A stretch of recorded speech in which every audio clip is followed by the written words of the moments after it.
Hi, I'm Bo, and I am here with Nate. Hello.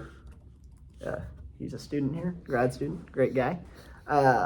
So, Nate, what do you think is the most difficult thing for the majority of people in this country to understand about race and racism? I think that race and racism stems from like the diversity in different cultures and stems from a lack of understanding and a fear of the unknown surrounding these different cultures.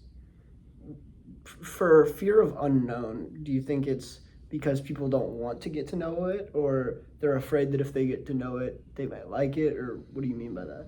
That's a great question. I mean, I think that people see something that they're not necessarily used to and doesn't fit within their own cultures. So immediately, sometimes people can have a reaction in which they're not genuinely curious about it, but instead are off put by it and prefer not to understand it. So perhaps it's not like a no desire to understand, but rather like I don't know about that. You know what I mean? Yeah, yeah.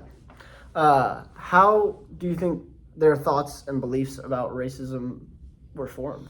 That's a great question too. I think that talking again back about different cultures, let's say that I think this is all in the upbringing. I think racism is taught. So it's one of those things that let's say your parents hypothetically had a negative view for some whatever reason about a different culture. Perhaps let's say, for example, oh, X people in this culture are dirty because they do this thing.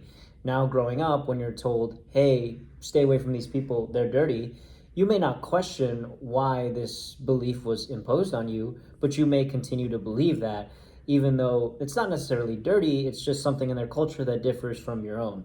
So, to answer your question, I think it stems from parental teachings, parental mistakes, sometimes intentional, sometimes not. Do you think you have beliefs on race and racism, and how do you think that they were formed? Absolutely, yeah. I think it's hard for someone not to be racist. I think it's honestly part of human nature, and there were certainly some things that were taught by my parents and my upbringing that I had to unlearn over time. Like, okay, yes, you were taught these beliefs when you were growing up, mom and dad, but I now have the education and the wherewithal to understand that it's not that way. Mm-hmm. Cool. What is one race-based topic that you wish more people talked about or understood? I mean, for me personally, I would have to say Asian hate, Okay. especially around the time of COVID, when you know I saw a lot of people within my community who weren't necessarily even from the country where COVID was originated, Mm-hmm. being targeted for hate crimes. And I think hate crimes in general are horrible and a lot of times get brushed under the rug.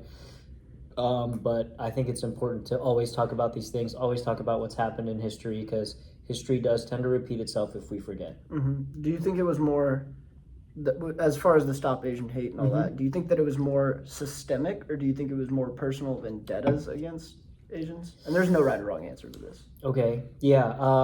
I think that it was more personal vendettas that can be exacerbated by the system. The media and what they watch. Exactly. Awesome.